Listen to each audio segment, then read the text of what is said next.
guys, Comic Boom here to review Catwoman number 5. There seems to be a pattern this week with the DC Comics.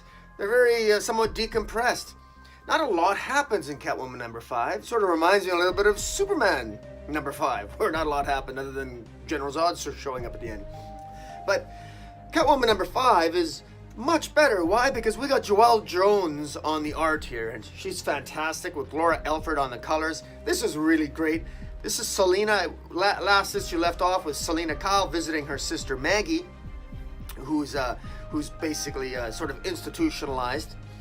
And in the meanwhile, we got Governor Kreel and his wife Raina Kreel in a moment of intimacy. Governor Kreel, of course, last issue, if you recall, basically dropped out of the governor's race because he was dying of cancer. Now, he didn't bother telling his wife, Raina Kreel, that. And Raina Kreel is really, she's the mob boss. She's really the power behind the man.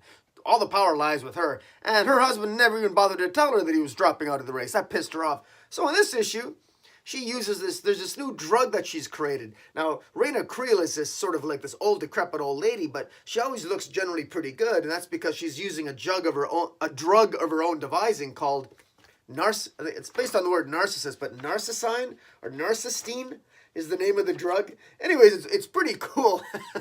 Art here is fantastic. Look at that. Oh my God, some of the art here is fantastic. But this, she injects her husband with this drug called narcistine, and I'm probably going to get that wrong. Let me get it here. Yeah, narcistrine. Sorry, narcistrine. And she's been shipping it to Villa Hermosa for months now, and then demand's growing in all the per neighborhoods, and it basically tightens up your skin. And taken in small doses, it can make an older person look younger because it tightens everything up, tightens muscles up, and taken in just right dosages, it can maybe even, and it's suggested perhaps even make you look younger. Does it enhance strength or anything like that? Perhaps, interestingly enough, Raina Kreel actually asks one of her sons to start taking small droplets and dosages of it because she tells him, I want, it's for your protection. So that suggests that maybe narcistrine, this drug, maybe does it have some sort of metahuman effect of some kind that we're not aware of? Or does it, if taken in smaller dosages, can it temporarily even improve health or enhance strength? I don't know. That's just me speculating. But taken in massive doses, it makes you feel like your skin's crawling.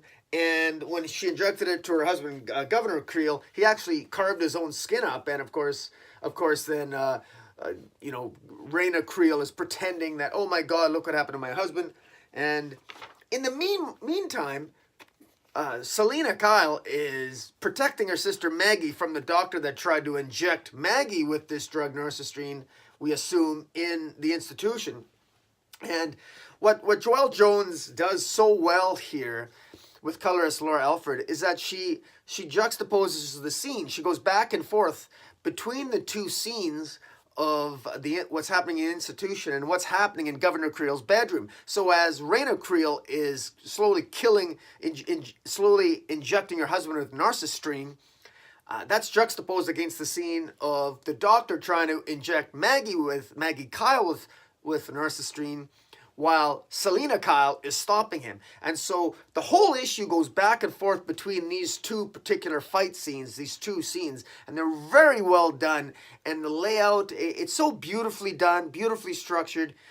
It's very impressive. Joelle Jones has done a really good job here. She shows that she's got a very keen understanding in terms of how to pace action, how to pace dialogue with the action. Does a really, really good job here.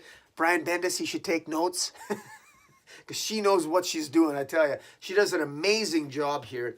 And again, I mean, this is part 5 of Copycats. It's very well done.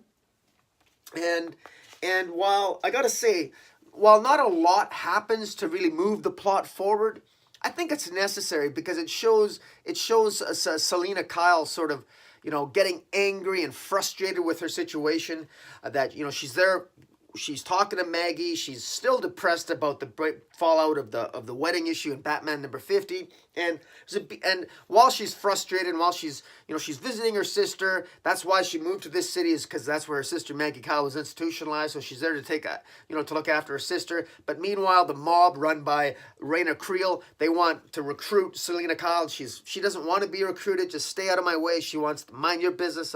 Don't tell me what to do. I'm like, she's like a cat. She's gonna do whatever the hell she wants, But Selena's just frustrated. Selina Kyle's not in a great place. And there's a wonderful scene here when she's knocked out after she's sort of surrounded and ultimately knocked out by all the medical staff that come into the room where she's trying to protect her sister Maggie. While she's unconscious and while she's coming out of consciousness, she has an image with her pretending that she's actually in bed with Bruce Wayne. It's a beautiful page, beautiful sequence there, and it's particularly well done. Laura Alfred on the colors did a really good job here of sort of mooting the colors for Bruce Wayne so that it heightens the sense that he's not really there, that it's just sort of like it's that Selina's imagining it, and it's very, very well done. Again, with the sequence of seeing Selina's face and then seeing the larger context of what she's imagining in her mind below. It's a beautiful page, and it really illustrates exactly why Joelle Jones gets the work that she does. She's that good. So even though this is not a lot happens in this issue, I feel very satisfied. It was quite enjoyable. I read it like 3 or 4 times. Because it was just beautiful to look at. So when something is this great, I got no problem with the plot sort of moving forward, because you really get a sense of the characters. You get a sense that Raina is not only manipulating the governor, no, she was prepared to kill her husband, the governor. She's now Raina Kreel is manipulating her own son by trying to get him hooked on narcissistic, the drug. So she's one sick puppy. And she really is ugly on the inside, and quite frankly, literally as well, if not for the drug narcissistic that she's taken in small dosages to sort of keep the illusion of beauty there. The theme here in this comic book so far is something that I think really plays well into Catwoman. Catwoman right now is beautiful on the outside. She's a gorgeous woman, but on the inside, she's suffering and she's hurting.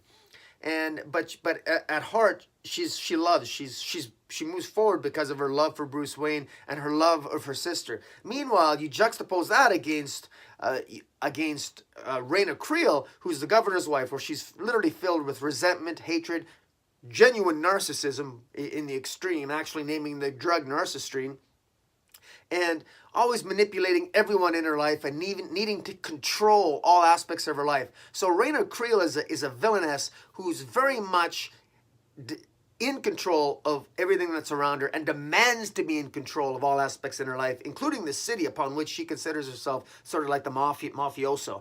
Meanwhile, for Selina, her whole life seems to be out of control. She doesn't really seem to be in control of anything right now, whether it's her love for Bruce Wayne, the wedding fell apart, she's probably feels like a failure in terms of protecting her own sister Maggie. Maggie ended up institutionalized to a certain extent, because of Selina's past failures, or at least perceived past failures from past storylines, which is another video or series of videos entirely. But in any event, this is very well played. As a long-time Catwoman fan, there's a lot here for me to digest and to really appreciate the nuances of what Joelle Jones has done. And for new readers, this is really easy to catch on to. So guys, tell me what you think of Catwoman number 5. Until next time, hit the subscribe button. Follow me on Twitter. Follow me on Twitter. I'm Metropolis40. And Comic Boom out.